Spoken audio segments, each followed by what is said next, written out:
పహల్గాం దాడి జరిగి నెల రోజులు పూర్తయింది. ఉగ్ర దాడిలో 27 మంది టూరిస్టులు చనిపోయారు. 4 ఉగ్రవాదుల కోసం వేట ఇంకా కొనసాగుతోంది. ఇప్పటికే 3 ఎన్కౌంటర్లలో 8 మంది ఉగ్రవాదులు హతమయ్యారు. ఉగ్రవాదులు ఎక్కడ నక్కినా కూడా అంతం చేస్తామంటున్నారు. ఆపరేషన్ సింధూర్ కూడా కొనసాగుతుంది. కాల్పుల విరమణకు పాక్ సైన్యమే ప్రాధాయపడింది అన్నారు జయశంకర్. పాక్ కుట్రలని విదేశాలకు వివరిస్తోంది భారత అఖిలపక్ష బృందం. జమ్మూ కశ్మీర్లో పహల్గాం నరమేధం జరిగి నెల రోజులు పూర్తయింది. 27 మంది అమాయకులను కాల్చి చంపిన ఉగ్రవాదుల కోసం వేట ఇంకా కొనసాగుతోంది. 4 ఉగ్రవాదుల కోసం జమ్మూ కాశ్మీర్లోని అన్ని ప్రాంతాల్లో గాలింపు చర్యలు కొనసాగుతున్నాయి. పహల్గాం దాడి తర్వాత జమ్మూ కాశ్మీర్లో జరిగిన 3 ఎన్కౌంటర్లలో 8 మంది ఉగ్రవాదులు హతమయ్యారు. తాజాగా కిష్టావర్లో కూడా ఎన్కౌంటర్ జరిగింది. 2 ఉగ్రవాదుల్ని కడతీర్చింది సైన్యం. ఒక సైనికుడు కూడా అమరుడయ్యాడు. పహల్గాం దాడికి భారత్ ఇప్పటికే ప్రతీకారం తీర్చుకుంది. ఆపరేషన్ సింధూర్ తో ఉగ్రవాదుల తాట తీసింది. పాక్ లోని ఉగ్రవాద శిబిరాలపై జరిగిన దాడుల్లో 100 మందికి పైగా ఉగ్రవాదులు హతమయ్యారు. జైషే, లష్కరే హెడ్ క్వార్టర్స్ ని కూడా ధ్వంసం చేసింది భారత సైన్యం.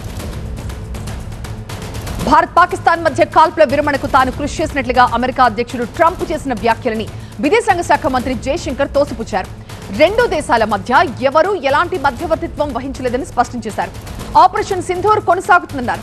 ఉగ్రవాదులు ఎక్కడ నక్కినా వేటాడి మరీ అంతం చేస్తామన్నారు. కాల్పుల విరమణకు పాకిస్తాన్ సైన్యం ప్రాధాయపడితేనే అంగీకరించినట్లుగా స్పష్టం చేశారు జయశంకర్. ట్రంప్ స్టేట్మెంట్ పై సమాధానం చెప్పాలని లోక్సభలో విపక్ష నేత రాహుల్ గాంధీ కేంద్రాన్ని పదే పదే ప్రశ్నిస్తున్నారు. దీంతో ఈ వ్యవహారంపై ఇప్పుడు క్లారిటీ ఇచ్చారు జయశంకర్.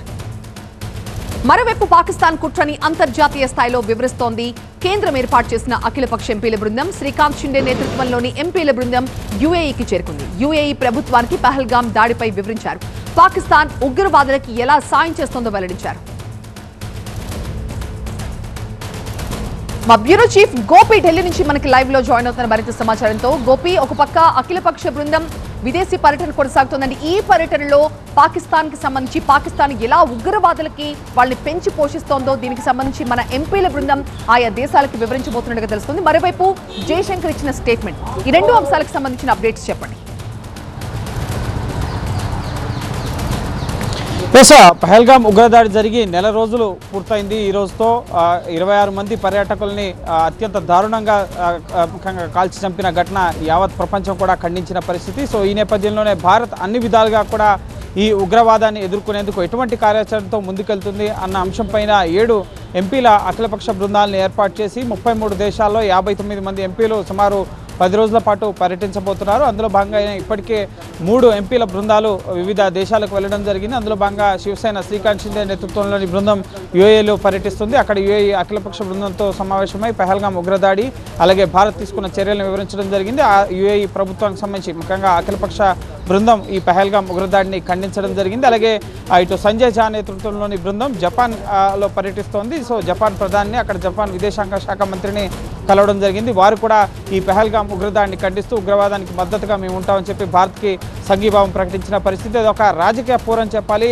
ముఖ్యంగా అన్ని రాజకీయ పక్షాలకు సంబంధించిన ఎంపీలతో వివిధ దేశాల్లో పర్యటిస్తూ పాకిస్తాన్పై భారత్ ఉగ్రవాదం పైన ఏ విధంగా పోరాడుతుంది, కేవలం పాకిస్తాన్ భారత్ పైనే కాదు ప్రపంచ దేశాల్లో పాకిస్తాన్లో ఉన్న ఉగ్రవాద సంస్థలు జైషే మహమ్మద్ కానీ, లష్కర్ తోయిబా కానీ, హిజ్బుల్ ముజాహిద్ కానీ అటువంటి ఉగ్రవాద సంస్థలకు ఆశ్రయమిస్తూ ఆ ఉగ్రవాద సంస్థలు వివిధ దేశాల్లో అమెరికా, యూకే, జపాన్, కెనడా ఈ విధంగా అనేక దేశాల్లో అక్కడ ఉగ్రమూలాలు ఉన్న ఉగ్ర సంస్థలకు సంబంధించిన ఉగ్రవాద సంస్థల చీఫ్స్ ఏ విధంగా ఈ టెర్రర్ ఆపరేషన్స్ని అమలు చేస్తున్నారన్న విషయాన్ని వారికి చెప్పడంతో పాటుగా ఆపరేషన్ సింధూర్ చేపట్టడానికి గల కారణం, అలాగే భవిష్యత్తులో భారత్ ఉగ్రవాదంపై ఎటువంటి విధానాలతో పోరాటం చేయబోతుందన్న విషయాన్ని ప్రపంచ దేశాల దృష్టికి తీసుకెళ్లేందుకు దౌత్యపరంగా ఈ ఎంపీల బృందం వివిధ దేశాల్లో 33 దేశాల్లో పర్యటిస్తూ భారతదేశానికి సంబంధించి ఉగ్రవాదంపై ఉన్న విధానాన్ని ఏ విధంగా పాకిస్తాన్ పైన పోరును కొనసాగించబోతుందన్న విషయాన్ని వివరిస్తున్నారు. అలాగే జయశంకర్ కూడా ఇటు కాంగ్రెస్ పార్టీ ఇటు డొనాల్డ్ ట్రంప్ ముఖ్యంగా మధ్యవర్తిత్వం చేసుకుని